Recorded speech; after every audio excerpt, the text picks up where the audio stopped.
Hey guys, this is Fred from Task, and I've got some gameplay footage from Resident Evil Operation Raccoon City for you guys. And while it plays, I'm giving you my thoughts about it. Not really a gameplay commentary, but just general thoughts I've had from my first experience.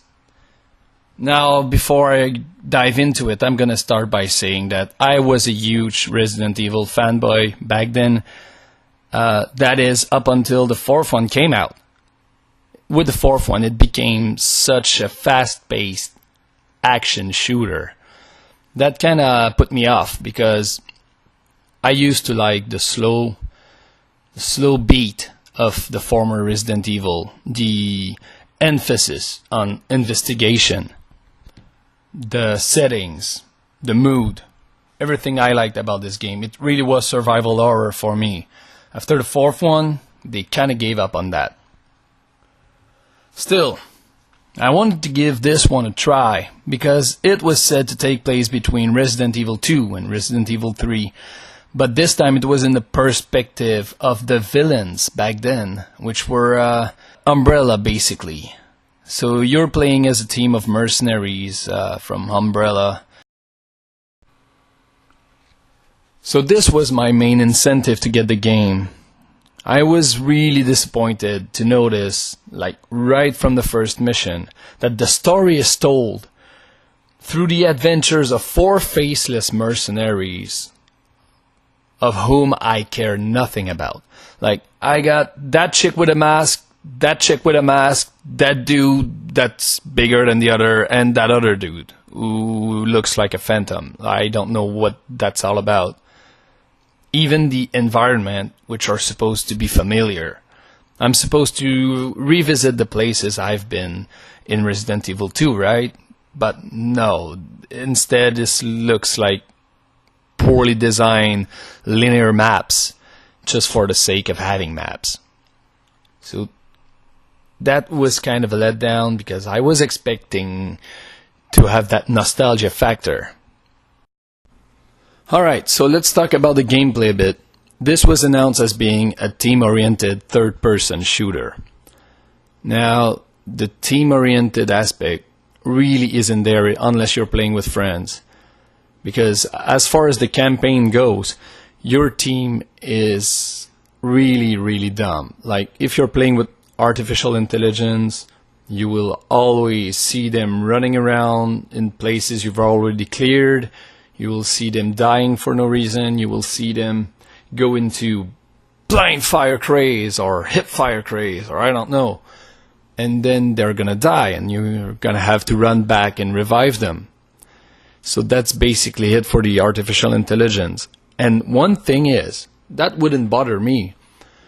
But the fact that the enemies take so much bullet, I mean, it's ridiculous. The damage is so unpredictable. Sometimes you drop them like liquid, and other times, I swear, they're just eating bullets like you're shooting salted peanuts at a drunken barhound. Like, it's unbelievable. They just soak those bullets. So if you have a dumb artificial intelligence just shooting everywhere, spraying and praying, you really have to do all the work yourself. So it just eats away bullets. Fortunately, there's enough rifles laying around that you can always have a full weapon in your hand, but still, I would like to see somebody go through the harder difficulty levels playing alone. I don't think that's possible. So you've got your standard third-person shooter gameplay. You've got the cover system, which is kind of automatic. You go near some cover and your character just goes into cover. It kind of works, but when you try to aim from cover, sometimes it's unpredictable, but it's still, overall, it's still pretty good. You also have QuickTime events in between the cutscenes, and while you play, sometimes you get grabbed by some enemies, sometimes you get jumped on. Well, you have to get away with a QuickTime event. That is pretty interesting, because they are really fast and actually pretty hard. So if you don't do it right, You don't die right at first, but you sustain some big damage, so you have to get it right eventually. You do have a few tries though. So that's about it for the gameplay. As far as customization go, you get to choose between 4 characters, and each of them have specialization that you can level up. You can have better perks with them, but honestly, they all feel the same. I don't really see any point of having 4 different characters unless you're playing with friends again. Usually when you play alone, what you'll try to do is be the medic, because if you're the medic, you can heal yourself. So that's the good thing about it. On the other hand, if you're playing with friends, I guess you can bring some dynamics into it and play with the different possibilities that's offered.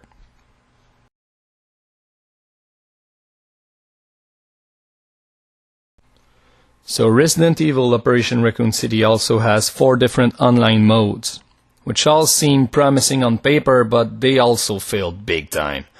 Gameplay wise, it's pretty much the same as the single player. You have the 4 modes to choose from, and in the 4 modes you have basically 4 specialization to choose. So let's go through the modes a bit. The first one is called Team Attack, which is basically a team deathmatch with the added threat of zombies and BOWs running around, trying to kill you and your teammates and the enemy as well. So this artificial intelligence threat is supposed to interfere between 2 opposing teams. But then again, I mean, it's so dumb. You will get attacked by hordes of zombies, but sometimes they will walk past you. And other times you will get grabbed by a zombie and then you will push it off and then it will just wander away like you weren't even there. So this is a threat, but at the same time it's so dumb that it's not that big of a deal. So how you come to win into this mode is that you kill people, you kill players, and you kill non-playable characters, and each of them are worth points. Obviously the players are worth more than the zombies and the wanderers. So the next mode is Biohazard, which would be called, I guess, Capture the Flag. In this mode you have to search the map and get a sample of the G-Virus, and then you have to bring it back to your base before the enemy gets his hand on it. So the threat, once again, are BOWs and other players. You have to claim the G-Virus and you have to bring it back, and that's what they have to do as well. So if someone grabs it, the opposing team can prevent them from bringing it back to the base, and the movement of the guy who grabs the G-Virus isn't the same, and he's also a zombie magnet. He becomes a zombie magnet, basically. I guess that's it for Biohazard. Now, for both of these modes, there are some cool things like being infected or bleeding out. These are great aspects of the game. These are something that we rarely ever see in third-person shooter or first-person shooter. We rarely ever see that. You can become infected, and of course when you become infected it's like you died. Your character is not playable anymore and you will attack other players at random times. But when you bleed out, you actually have to get something to help you or you will eventually die. And when you bleed out, you become, once again, a zombie magnet. Like, hordes of non-playable characters will run after you. And this is actually pretty funny, because when someone is bleeding out, you actually spot them quite easily because you see hordes of zombies hovering around him. But somehow, with the artificial intelligence being what it is, none of them seem to hit it. Next up is Heroes, which would be kind of like an elimination kind of game. But for those who are familiar with Uncharted 2, this is not really the elimination game that you know. It's like you've got 2 teams, one of the heroes and the other one is the villains, and both of them have champions. So what you have to do in order to win is that you have to eliminate those champions. Once they're dead, the player can respawn as a random mercenary to try and give cover and defend the remaining champions, because you don't want them to die, because once they're dead, the game is over. So suppose you only have Leon standing, he's the last man standing. The random mercenaries will have to defend him, because he's the only one left that's important in the game. So that's pretty much it for heroes. Now I can see this game being really interesting to play with a bunch of people that you know, because if you are the last man standing, you can bark out orders to defend or to attack to your fallen teammates. What makes it interesting is that if you only have one guy on each team and you're going against each other, well, obviously one of you is gonna die. But if you're using your team as cover or as an army to attack, well, you really only have to defend yourself.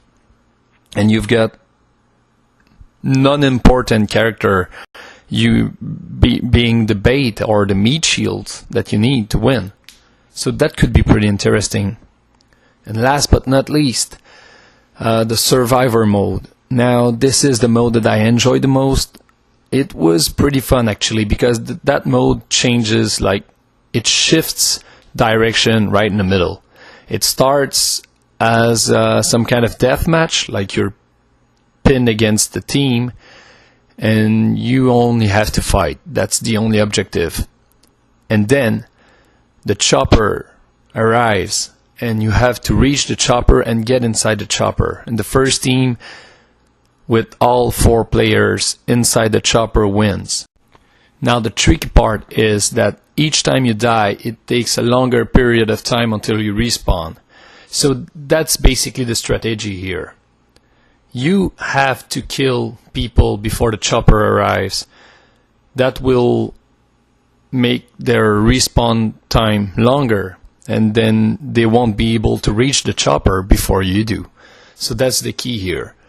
And I can see people playing in team and just finding one guy to kill over and over again to make his spawn time really long, while you get to the chopper safely. And it doesn't really matter if the other team has 3 guys in the chopper, as long as they're that one guy stuck in the base, you win. So that's the mode I enjoy the most. I think it's really fun, it's really chaotic, it really brings out the best in this game. So that's about it, guys. These were my thoughts about Resident Evil Operation Raccoon City. I can't say I would recommend buying it.